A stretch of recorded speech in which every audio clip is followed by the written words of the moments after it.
They say that the choices that we make have dire consequences. Well, I'm jumping back into the anime reviewing scene as today we take a look at School Days.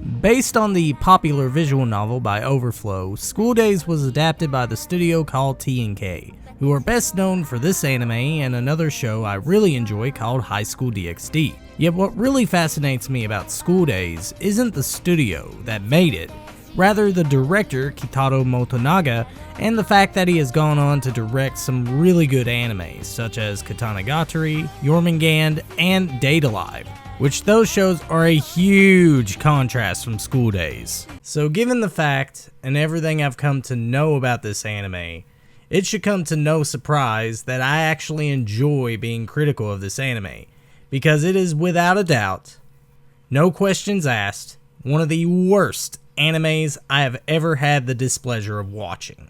Which you might think I'm over-exaggerating, but trust me, I'm not. This is the type of bad anime that made me critical of anime in the first place. It has characters that are so unlikable and irredeemable, and it tries to be emotional and dramatic, only to be so melodramatic that it drowns out all sensibility and mere thought alone. It's a clusterfuck of epic proportions. Thus, I feel obligated to tread some familiar ground here as I go through the entire plot. And trust me when I say that I'm doing you all a favor here, because you shouldn't have to suffer through this series. Not if I can help it. But nevertheless, let's waste no time and jump straight in. So in School Days, we follow our main protagonist, Makoto, and he has a crush on the cutest and brightest girl in school, Kotonoha. Yet he is afraid to confront her and tell her how he truly feels. That is until one of Makoto's classmates, Sekai, decides to jump in and help Makoto hook up with Kotonoha. Yet secretly, she has feelings for Makoto herself. Yeah, you can obviously tell where this is heading. Anyways, Makoto and Kotonoha start dating and everything is all fine and dandy until Makoto decides that dating Kotonoha wasn't as exciting as he had hoped it would be. Well geez, sorry that she didn't come with a Playboy bunny outfit, you fucking sex-depraved pig. So instead of being the honest boyfriend and telling Kotonoha how he truly feels, he decides to do what any scumbag would do, and that is sleep around with someone else. And that someone happened to be Sekai. Oh, and if you thought that things couldn't get any worse, then just you wait. This is just the beginning. So while Makoto and Sekai are bumping uglies, Makoto decides to completely avoid Kotonoha altogether. And it's then and there that she starts to question everything and slowly but surely begins to lose her mind.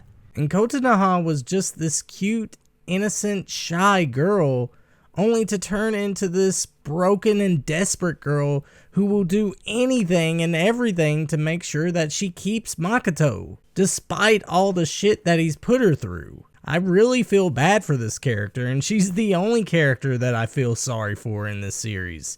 The rest of them can go fuck themselves. And if you thought Makoto couldn't bring himself any lower, not only does he decide to sleep around with Sekai, but just about every girl who willfully puts themselves out there for him, including Sekai's best friend, Setsuna. And yet, get this, she agrees to let Makoto sleep with her, only if he sets things right with Sekai. Oh, I'm sure he will after he's done plowing you, you fucking whore. And it's not like these girls are helpless and cannot say no, they go to him. Like seriously, none of these characters are redeemable, nor do they seem realistic enough. It's like they are just there to serve as a power fantasy and nothing more. And honestly, the show to me does nothing to serve the visual novel that it's based on, as the visual novel gave us choices and it made us question our actions. Sure, there was sex in the game and you could fuck every single girl that you wanted, but that wasn't the most important aspect to the game. You had choices and actions that affected the characters as well as the story. I mean, look at Clannad's adaptation, which I think is perhaps one of the best visual novel adaptations there is. It focuses on all the girls, and Tomiya doesn't go around fucking every one of them. Instead, he has his heart for one girl, and that is Nagisa. I mean, why couldn't School Days do that? It boggles my mind why they just thought that, yeah, let's just make Makoto this sex-crazed character and call it a day. I mean, what was going through the writer's mind?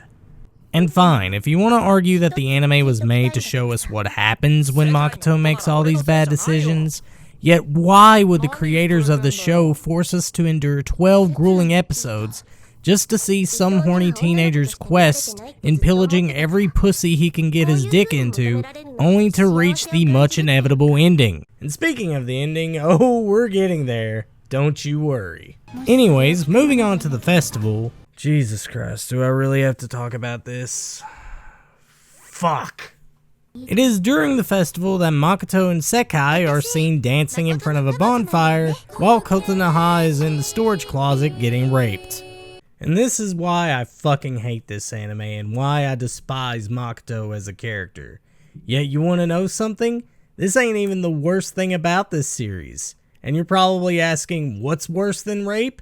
Well, the following day, Sekai tells Makoto that she is pregnant, and yet Makoto tells her that he doesn't want anything to do with it. Oh my god, I just want to fucking strangle him. Calm down, pirate. His moment is coming. Just gotta be patient. Anyways, the rumors of Sekai being pregnant quickly spread throughout the school, and every girl that Makoto has slept with wants nothing to do with him now. Which serves him right, because you don't fuck with people's hearts and expect to get away with it. With no one else to turn to, he sees Kotonoha and breaks down in front of her. He apologizes for all the wrong things he has done to her, and that he loved her all along. And she accepts him back. Excuse me. What the fuck? Sekai then sees Makoto and Kotonoha together, and he tells her that he wants nothing to do with her anymore and that she should get an abortion. And how does she accept this news?